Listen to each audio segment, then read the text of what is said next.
La certification HQE, telle que nous la connaissons, elle est axée sur quatre thématiques, à savoir l'énergie, l'environnement, la santé et le confort.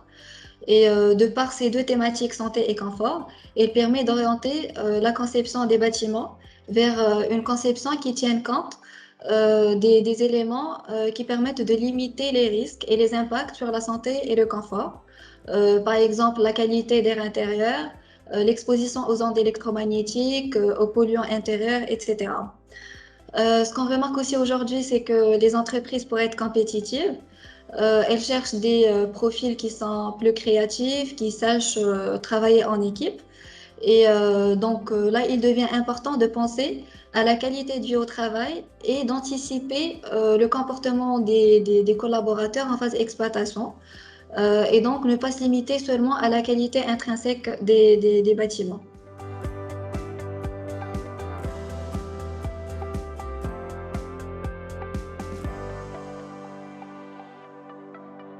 Le label Osmose, il propose deux types de passerelles.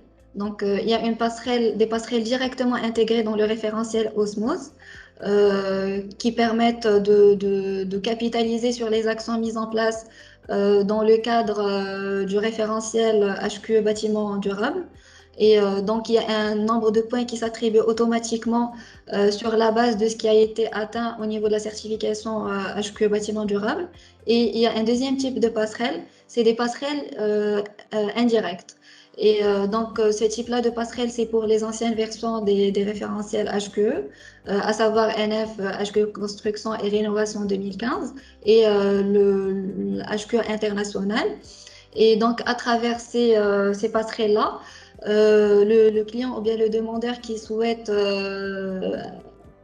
aborder la labellisation Osmose, il pourra reprendre le mode de preuve utilisé au niveau de ces certifications-là pour justifier les exigences et les critères qui sont mutualisés et communs entre Osmose et HQE. Ce que le label Osmose met à disposition des demandeurs ou bien des clients, c'est une attestation Ready to Osmose. Donc, c'est une pré-attestation Osmose qui permet de valoriser les performances communes aux deux certifications et de faciliter l'entrée en labellisation.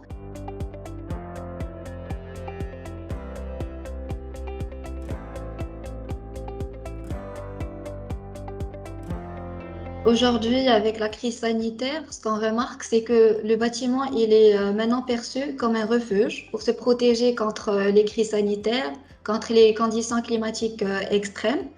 Et le label Osmose, il permet de repenser les organisations de travail d'une manière qui est un peu globale, donc managériale et spatiale, en portant des attentions sur la qualité d'air intérieur, sur l'accès à la lumière du jour, sur l'accès aux vœux, pour améliorer la productivité et l'épanouissement des collaborateurs, mais aussi il repense les lieux et les modes de travail euh, pour intégrer tout ce qui est flexibilité des espaces, pour avoir des bâtiments sains, modulables et qui s'adaptent aux différents besoins.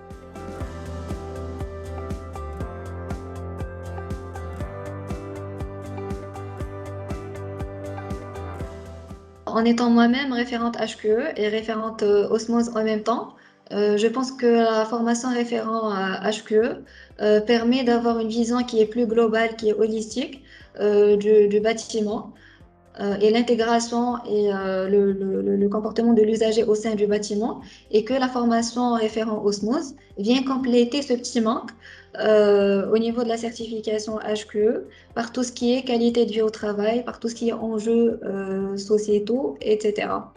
Et donc, je pense que la formation référent Osmose, ça constitue un tremplin pour l'intégration des problématiques liées à la qualité de vie au travail dans les projets de construction et d'aménagement intérieur, en traitant des thématiques bien structurées et ciblées et par l'appropriation de pas mal d'outils d'évaluation.